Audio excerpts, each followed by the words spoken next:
હા ભાઈબંધ તલમાં પાણી વાળવા મળ્યો છે. આ ભાઈ 4-5 થી દાંડિયા આવે તો નાકા હારા બનાવજો ભાઈ, નકર ધોવાઈ જાય. તો અહીંયા હમાઈ નાખ્યો એ નાખે પછી આગળ જતા તું જોવા જાય તો અહીંયા વીવું જાય પાણી ફૂટીને. તો સારું. આ ભાઈ બાજરીમાં પાણી મૂક્યું છે, તલ ને બાજરી કોરામાં વાવેલું છે ને એટલે હાલ નથી સડતી ને પાણી વાળતા. તો વાંધો નહીં, સારો છે છોકરો, ડાયો છે.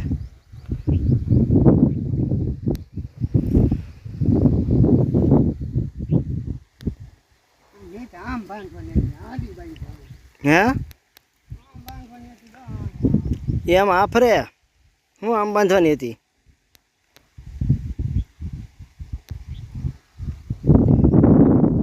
તો ભાઈ વિડીયો ગમે તો લાઈક આપીને બીજા ગ્રુપમાં શેર કરજો અને કોમેન્ટમાં લખજો જય કિસાન.